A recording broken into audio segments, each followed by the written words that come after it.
Assalamualaikum warahmatullahi wabarakatuh.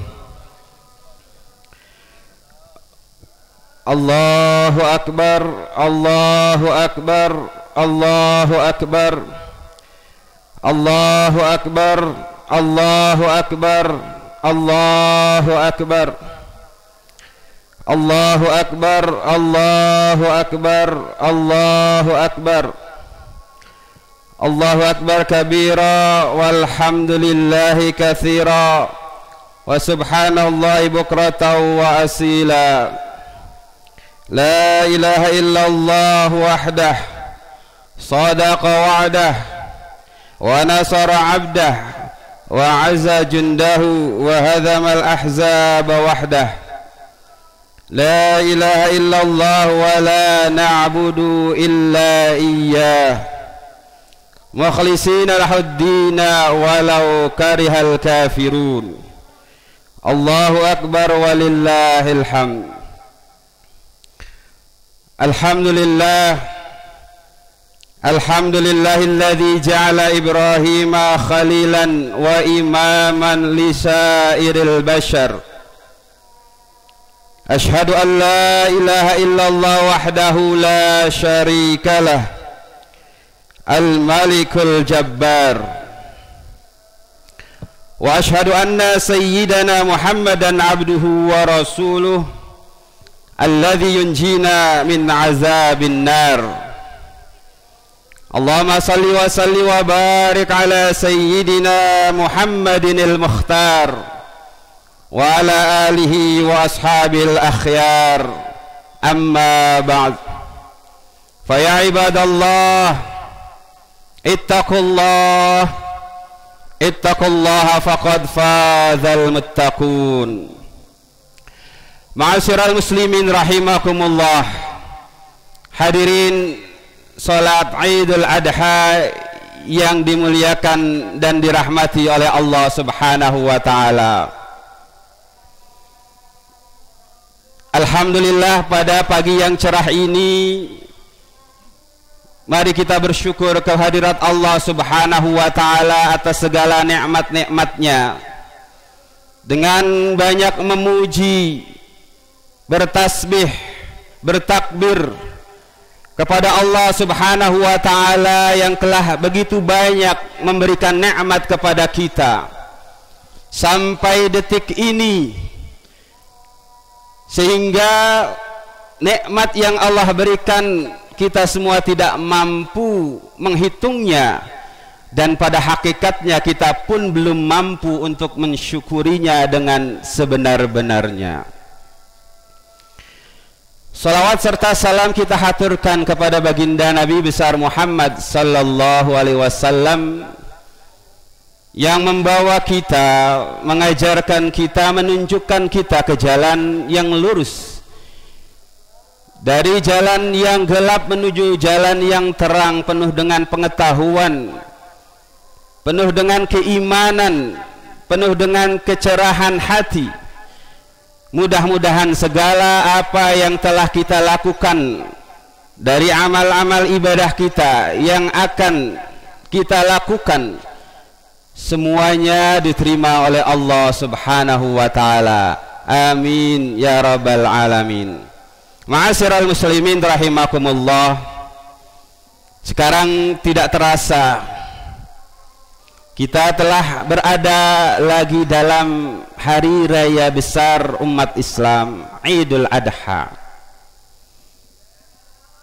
2 bulan yang lalu kita telah merayakan Idul Fitri,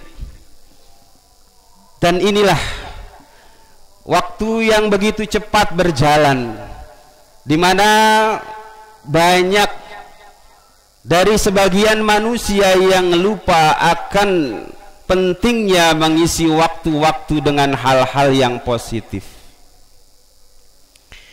Idul Adha adalah hari raya kurban yang mengingatkan kita akan peristiwa satu keluarga besar dari Abul Anbiya Khalilur Rahman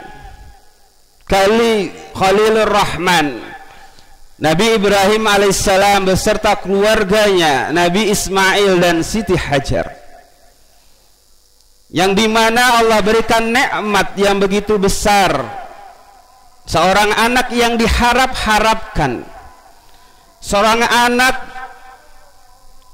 yang selalu dipanjatkan doanya menjadi anak-anak yang soleh dan solehah, di mana Nabi Ibrahim selalu memanjatkan doa, Rabbi habli minas salihin, wahai Tuhanku berikan aku keturunan-keturunan yang soleh. Tak kala Allah telah mengijabah doanya dengan adanya diberikan anak yang bernama Ismail, namun dari nikmat itu Allah pun berikan ujian, di mana beliau harus menjalankan perintahnya dengan diberikan untuk mengorbankan anak yang ia cintai. Secara lahiriah, berkorban ini menjadi syariat bagi Nabi kita, Nabi besar Muhammad sallallahu alaihi wasallam. Namun hikmah di balik itu adalah menyembelih daripada rasa cinta yang berlebihan kepada selain Allah subhanahu wa ta'ala. Ma'asyiral muslimin rahimakumullah, Rasulullah bersabda, man wajada sa'atan li ayyudahhiya falam yudahhi fala yaqrabanna musallana. Siapa yang mendapati keluasan rizki, kemudian ia tidak berkorban, maka janganlah dekat-dekat musola kami, tempat solat kami. Karena sesungguhnya tempat solat adalah lambang daripada hubungan berjamaah, rasa empati antara satu sama yang lain, di mana di antara harta kita di situ Allah titipkan ada hak-hak orang-orang yang membutuhkan. Dan saat ini Idul Adha adalah hari raya haji, yang dimana haji adalah merupakan rukun Islam yang paripurna, yang terakhir dalam rukun Islam, yang sangat berkait dengan ajaran-ajaran dan sejarah yang dilakukan oleh Nabi Ibrahim alaihissalam beserta keluarganya. Di antaranya yang pertama adalah makna Islam itu secara khusus. Kita tahu bahwasanya adalah agama yang diturunkan kepada Nabi Muhammad SAW sebagai ajaran yang terakhir, di mana di dalam ayat Al-Quran Allah berfirman, A'udzu billahi minasyaitonir rajim, Al-yawma akmaltu lakum dinakum wa atmamtu alaikum ni'mati wa raditu lakumul Islam madina. Secara khusus Islam adalah risalah yang dibawa terakhir oleh Nabi kita Muhammad sallallahu alaihi wasallam. Namun secara umum risalah-risalah yang dibawa oleh nabi-nabi terdahulu, di antaranya adalah Abul Anbiya, Nabi Ibrahim alaihissalam dan Ismail serta Yakub, yang dimana dari nabi inilah banyak rasul-rasul diutus oleh Allah subhanahu wa ta'ala. Tidak lain adalah juga membawa risalah Islam, menyembah Tuhan yang satu, percaya kepada hari akhirat, percaya kepada qada dan qadar Allah subhanahu wa ta'ala. Di mana di dalam ayat yang lain Allah berfirman, wa wassa biha Ibrahimu banihi wa Yaqub ya baniya innallaha astafa lakumuddina fala tamutunna illa wa antum muslimun. Bahkan para nabi pun berdoa agar diwafatkan dalam keadaan muslimin. Ibadah haji adalah ibadah yang berbeda dengan ibadah-ibadah yang kita lakukan dalam rukun Islam, di mana ibadah haji memiliki 3 unsur yang tidak bisa dipisahkan. Yang pertama, ibadah haji adalah ibadah jasmaniyah, di mana seseorang jika jasmaninya sehat, maka ia bisa melakukan ibadah haji dengan baik. Maka jangan heran ketika 2 tahun yang lalu para jamaah tidak bisa berangkat pergi haji karena adanya pandemi COVID-19. Dan ini bukan hanya dari sisi pemerintah kita, tapi pemerintah Arab Saudi pun juga membatasi orang-orang yang pergi haji karena ditakutkan itu bisa wabah tersebut mengenai daripada jamaah-jamaah haji yang datang dari luar. Ma'asyiral muslimin rahimakumullah. Begitu pula unsur yang kedua adalah ruhaniyah, spiritual dan mental, di mana orang yang sehat diharapkan spiritual dan mentalnya juga kuat, karena sesungguhnya ibadah ini tidak bisa dilakukan di negeri kita, tapi khusus dilakukan di kota Makkah dan sekitarnya. Begitu pula yang lain adalah ibadah maliyah, karena ibadah haji sangat membutuhkan biaya yang tidak sedikit dan bekal yang diperlukan oleh jamaah yang ingin pergi ke sana. Ma'asyiral muslimin rahimakumullah. Ketika ibadah haji merupakan ibadah penyempurna dan paripurna daripada rukun-rukun Islam yang mungkin kita telah lakukan, maka diharapkan ibadah penyempurna ini setiap orang yang telah mewajibkan dirinya melaksanakan ibadah haji agar hajinya mendapatkan haji yang mabrur.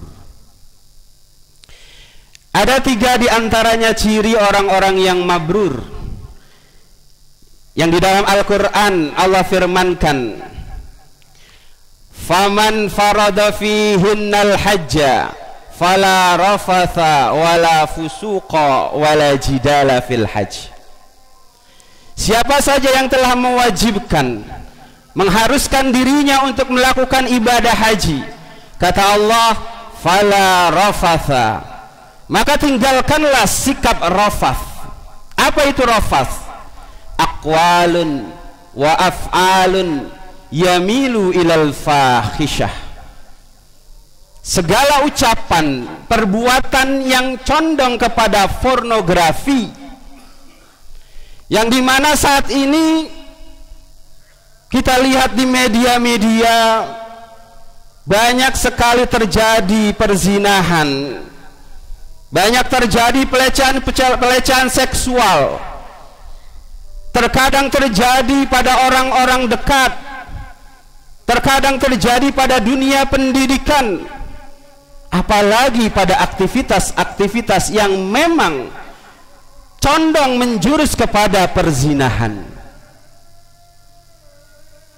Oleh karena itu, orang yang sudah mewajibkan, mengharuskan dirinya melaksanakan ibadah ini, diharapkan ketika akan berangkat, ketika ada di kota Mekah, ketika pulang haji, diharapkan sudah meninggalkan daripada perilaku rafas ini,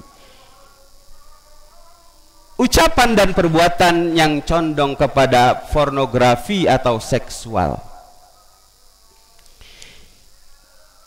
Yang kedua, wala fusuqa. Fasik adalah istilah bagi seorang mukmin, seorang muslim yang masih melakukan dosa-dosa besar. Maka orang yang sudah mewajibkan, mengharuskan ibadah haji, diharapkan sudah meninggalkan daripada perilaku dosa-dosa besarnya. Begitu pula wala jidala fil hajj, sudah meninggalkan daripada jidal, debatable, adu argumen yang terkadang bisa menimbulkan perpecahan, permusuhan, dan lain sebagainya. Dan ibadah paripurna ini jika kita menilik pada rukun-rukun Islam yang lain, ini ada sangat erat hubungannya. Di mana ibadah haji ini adalah ibadah paripurna, mari kita lihat hubungannya dengan rukun-rukun yang lainnya. Yang pertama adalah ibadah sholat seseorang. Nabi Ibrahim alaihissalam selain daripada meminta diberikan anak-anak keturunan yang soleh dan solehah, kita tahu bahwasanya Nabi Ibrahim pun berdoa di dalam Al-Quran yang dikatakan oleh Allah subhanahu wa ta'ala, Rabbi ja'alni muqimas sholati wa min dzurriyyati Rabbana wa taqabbal du'a. Wahai Tuhanku, jadikan aku serta keturunan-keturunanku untuk bisa menegakkan sholat. Seandainya pada saat ini, hari ini, sholat sunnah muakkadah ini begitu banyak dilakukan, bahkan sampai memenuhi daripada tempat ini, bagaimana dengan sholat 5 waktu kita? Nabi Ibrahim ketika meminta anak-anak keturunan yang salehah, di antara ciri anak-anak yang salehah adalah orang-orang yang menegakkan sholat 5 waktu. Karena ini ada hubungannya dengan nilai-nilai sholat itu sendiri. Inna sholata tanha 'anil fahsya'i wal munkar. Sesungguhnya sholat dapat mencegah pribadi seseorang dari perbuatan keji dan munkar. Perzinahan adalah salah satu daripada fahisyah. Wala taqrabuz zina innahu kana fahisyatan wa sa'a sabila. Mendekati saja tidak boleh. Oleh karena itu orang-orang yang sudah tegak sholatnya, insya Allah dia bisa menjaga atau terjaga daripada pekerjaan keji dan mungkar. Ini yang disyaratkan oleh Allah subhanahu wa ta'ala ketika seseorang mewajibkan dirinya untuk melaksanakan ibadah haji. Diharapkan sudah tegak sholat 5 waktunya. Kemudian yang kedua, hubungannya dengan sholat. Bagaimana haji berhubungan dengan sholat? Kita tahu puasa adalah simbol daripada mujahadatun nafsi, melawan hawa nafsu. Ketika Nabi Ibrahim alaihissalam diperintahkan untuk mengorbankan anak satu-satunya yang ia cintai, di situ berkecamuk di dalam diri Nabi Ibrahim adanya godaan syaitan yang ingin menggagalkan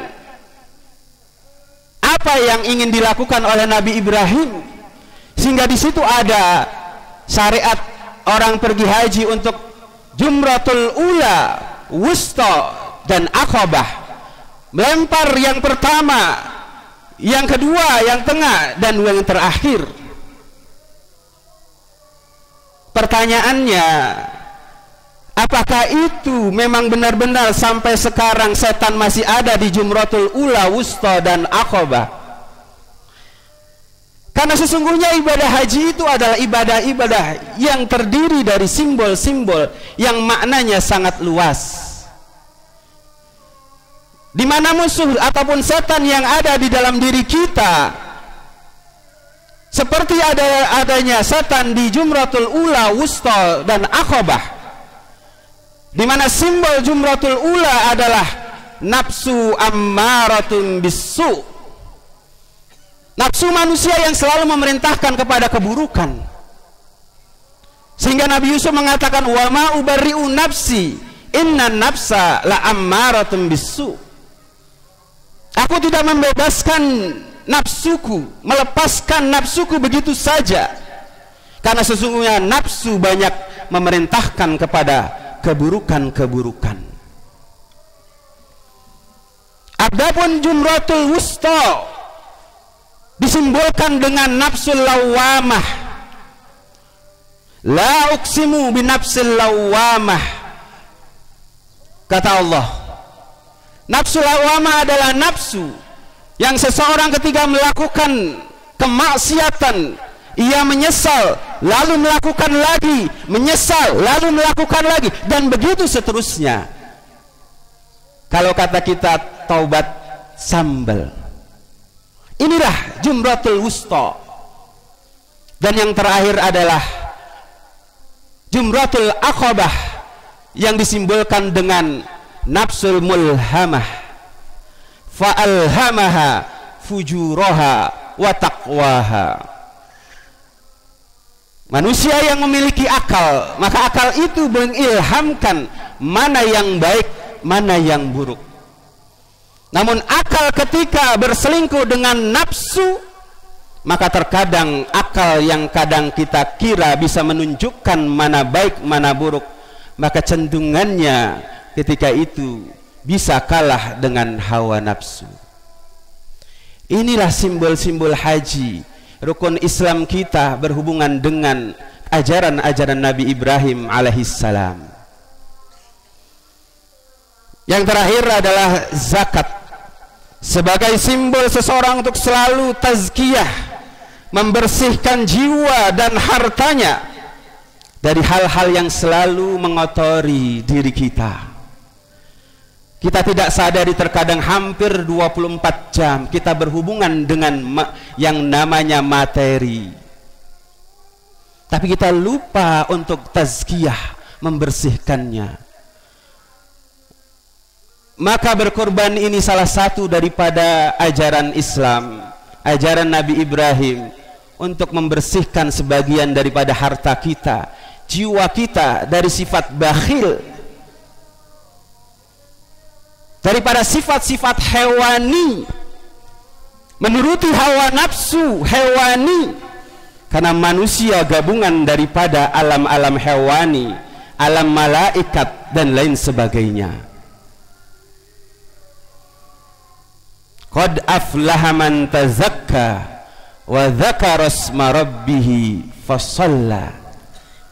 Beruntung orang-orang yang selalu membersihkan jiwanya, hatinya, dengan selalu banyak berzikir, mengingat kepada Allah subhanahu wa ta'ala. Dan salah satu media zikir itu adalah fasalla, tegakkan salat 5 waktu. Oleh karena itu, jika haji seseorang ataupun orang-orang yang belum melakukan ibadah haji, dia sudah mampu meninggalkan rafas, hal-hal yang condong kepada seksualitas ataupun pornografi, fusuk, meninggalkan daripada dosa-dosa besar, jidal, daripada perdebatan-perdebatan ataupun akhlak-akhlak yang buruk antar sesama, maka tidak lain ibadah haji tersebut mendapatkan ganjaran haji yang mabrur, dan tidak ada balasan kecuali surganya Allah subhanahu wa ta'ala. Al-hajjul mabrur laisa lahul jaza illal jannah. Haji yang mabrur tidak ada balasan kecuali surganya Allah subhanahu wa ta'ala. Bahkan Rasulullah menguatkan, faman hajja walam yarfus walam yafsuk raja'at kayauma waladathu ummuh. Orang yang haji tidak rafas, tidak fusuk, maka dia kembali bagaikan dilahirkan oleh ibunya. Maka nyata bahwasanya ibadah-ibadah yang kita lakukan ini, akhlak-akhlak kita kepada sesama manusia tidak lain adalah menjaga kefitrahan, kesucian antara hubungan kita kepada Allah dan kepada sesama. Mudah-mudahan Allah selalu menjaga diri kita, Allah jaga anak-anak keturunan kita, Allah berikan selalu rizki yang luas yang barokah untuk taat kepada Allah Subhanahu wa taala, dan Allah berikan kesempatan untuk pergi haji dan berziarah ke makam baginda Rasulullah sallallahu alaihi wasallam. Aqulu qauli hadza wa astaghfirullahal azim wa lakum wa lisairil muslimin wal muslimat wal mu'minin wal mu'minat fastaghfiru innahu huwal ghafurur rahim. Allahumma ighfir lil muslimina wal muslimat wal mu'minina wal mu'minat al ahya'i minhum wal amwat innaka sami'un qaribun mujibud da'wat ya qadiyal hajat wa ya ghafiridz dzambi wal khati'at. Allahumma aslihil imama wal a'immata war ra'i war ra'iyah wa alif baina qulubihim fil khairat wa alif baina qulubihim fil khairat. Rabbana atina fid dunya hasanah wa fil akhirati hasanatan wa qina adzaban nar. Ibadallah, innallaha ya'muru bil adli wal ihsan wa ita'i dzil qurba wa yanha 'anil fahsya'i wal munkar wal baghi ya'idzukum la'allakum tadhakkarun. Udhkurullaha 'azima yadhkurkum washkuru 'ala ni'amihi yazidkum was'alu min fadli yu'tikum wa la dzikrullahi akbar. Wassalamu alaikum warahmatullahi wabarakatuh.